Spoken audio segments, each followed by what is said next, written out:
hasn't played it yet this season. Okay.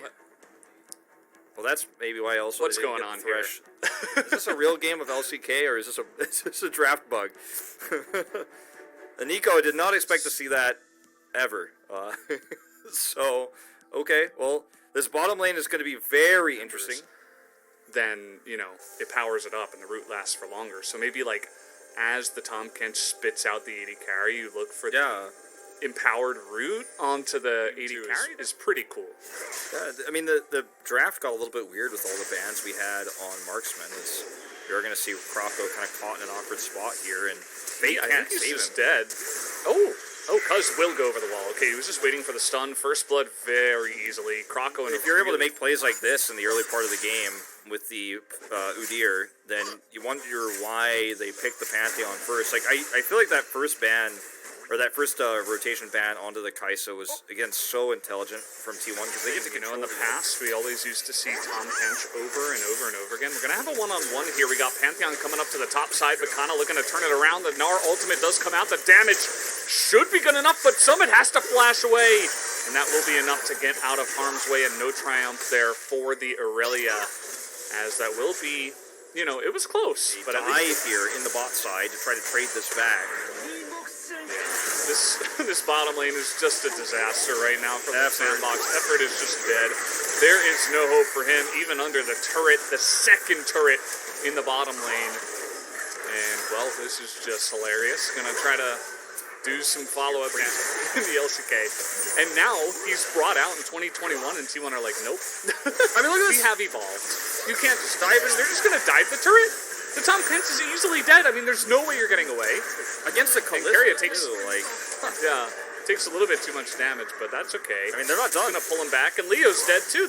You're not getting out of this. Well, actually, I think he's still dead, but doesn't flash. I think he should have just flashed and taken the kill, but yeah, they're just gonna wait and give this one to Teddy. Just making sure Teddy can carry again. Meanwhile, Kana 1v3 having a decent time up here, buying time.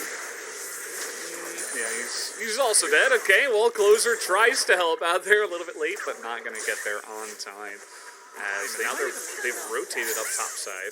Oh, no. They'll actually get the root onto Summit. You can see just the amount of damage they do. I mean, Keria doesn't even have that many items at this point in time. Summit looks like he might just die here. He's going to hit the Mega Gnar, and actually, this time around, it looks like Cuz, just barely, is going to be taken. Yeah, I just can't get that blast cone away. Like a big snowball away from you if your lip sandbox. It just gets harder and harder. Imagine flashing away from the support Nico. It's just like the scariest thing. Maybe he was actually in his chameleon form there, but either way, we have a trade down in the bottom side. Kana flashing away from the wallop, or at least he tried, but was a little bit too quick on the trigger there. So Summit will pick up the kill, up a level, and Kana once again showcasing a little bit of overextension as Effort's going to go ahead and find his way on the backside of Teddy, who now has to play Ring Around the Rosie. Nice try, Teddy, but not sure about this one. You could see he's really desperately trying to trade this one back. They're going to give that kill over to the Jhin. And hopefully, you know, for Liv Sandbox's sake, they can bring it back, because once again... Oh, no. What is going on in this top lane? Poor Kana. He's desperately trying to get something going, but he keeps getting caught. And there's just no way for him to get out of here, as now the Nico's going to get in there with a Pop Blossom. Leo is going to have to flash away, as Closer just barely going to get away from that one, but does get sniped from range.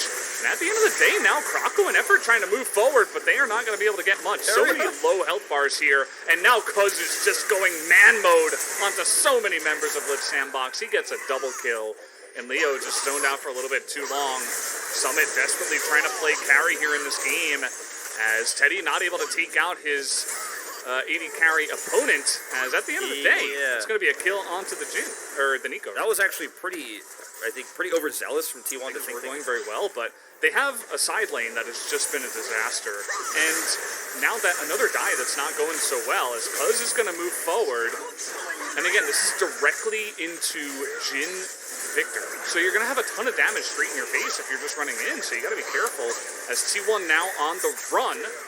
So it looks like at least they will dodge that fourth shot. But now Liv Sandbox on the Dragon. Fate in no man's land is going to have to flash away from that one. There's so much frontline to actually make sure that Victor, Fate in this case, can actually do tons of damage. T1 actually now starting to lose a lot of health. Kana's looking for the flank. Go. The flank, and there it is. Got Pantheon getting in. Kana with that big flank that you did mention. Krako totally isolated, and Kana's actually getting a decent amount of work done here. He's even going to survive at the end of it. We got the Pop Blossom coming in from Keria, and he is pretty low, but Summit can't do it all alone. This is the problem. He's going to get the one. Now he's desperately trying to get on top of actually the Callista here, and he is going to take out another one. Can Summit actually do it alone? Maybe I'm going to be eating my words here, as he's even going to survive on the back of that fight somehow, some way. But at the end of the day, T1's still taking a big win in that fight. They get the Ocean Drake, and they will move ahead. The Ocean Soul as well. Amazing front line, actually. You know, T1 don't. And they don't have great heal. They have really nice engage. They win the fight very quickly. All right, well, the ball carrier getting a lot of work done there, but they can't get the damage on the Krako, and now Cuz is all alone. He is going to be able to walk out of that one, thankfully. And with the Ocean Soul, if you take trades like that and you don't die, it's not going to be bad, I suppose. But now they're a little bit zoned away. As here we do have the Jhin ultimate coming out here. Cuz trying to tank up as much of that as possible. And T1 will regain position here in the mid lane. Look at where, how these fights are going. If T1 can't actually win the fight in the initiation, they're really struggling to close them out. Here's a flank from Cuz. Okay, trying to get on in there, and they do get the knock-up onto the Victor. They would love to take away Fate, but that is a really nice devour. Fate will live, but effort might pay the price in the front line. He's just on the run here. Kana with no ultimate. He's just going to get exhausted, not even able to take out Krako, and he will go down, moving a little bit too far forward, and Summit is so massive at this point in time. Nearly able to take out Cuz, but will have to back away. I think there's a really good chance that Liv Sandbox come back in this game. The team fights are starting to look more and more winnable. They're starting turret clearing for T1. In fact, they're behind in that regard. They have really strong initiation, right? But if they don't get a kill immediately, it feels like, it's a very cookie-cutter initiation, too, where we just see Keria jump in, go for his Pop Blossom, Zhonya's, and then if T1 get a kill or two, they win the fight. Otherwise, Liv Sandbox kite back, and the Victor damage starts to add up. And this has happened several times now, and it was going T1's way at the beginning, but now, starting to feel like Liv Sandbox have really got their number here. They're on the wrong side of the map.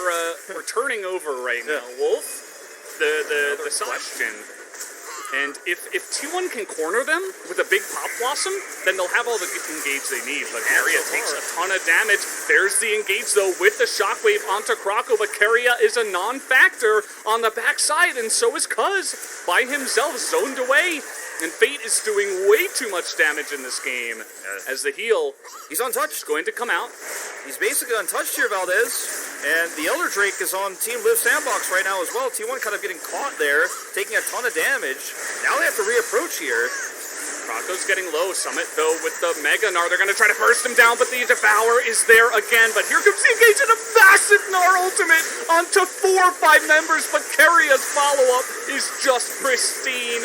And you just give that Pog boat right to Keria right now. Hops in there and gets it off. Might have been the Fate's call. Who knows? It was just the best engage ever. It was so perfectly done. And it was so quickly after the turret goes down. Go ahead, curtain call defensively here as Cuz is looking for action.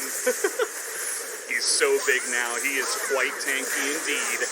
And finally, he can frontline. Nice devour there onto the Gnar. And T1, they're not going to push the issue in the mid lane. Looks like they want to rotate up top side. A lot of value still left there with the 3 turrets still available. So looks like they want to push in there. But again, they're on a bit of a timer here, so they got to be careful. Yeah. Right now, the position on the map, obviously, they had to back away, T1 did, and for the Elder buff, there's only 20 seconds left, so we're still a ways away from another objective, and they don't have enough vision, they don't have enough information, Liv Sandbox don't, about where anybody is. They can see 4 members here, but they don't know where the rotation is from Closer. It looked like they were trying to catch a rotation there, maybe catch him side laning, but he just simply is rotating safely towards where the rest of the team is, so there's no pick potential here for Liv Sandbox. They wanted it so badly. Just gonna have to take a defensive fight. Teddy, what's going on here? He doesn't have a Devour on his side, but was it a bait? Summit does it again, and they take out Teddy. But the follow-up from T1 is pretty good. They've got Kana in the back line, and it looks like Leo is going to go down as well. T1, it's not pretty, but it looks like it's going to get the job done. They're going to push in for the ace, and they will take this game. Liv Sandbox pitting up a great fight here in this best of 3. 2 amazing games that went late game, where T1 did struggle to finish after having a massive lead in both games 1 and 2. They close it out here cleanly in this second game here after taking every single objective on the map. But boy, did Liv Sandbox put up a fight. Summit winning lane super hard, getting 4 kills early and having such heroic attempts to try to set up for big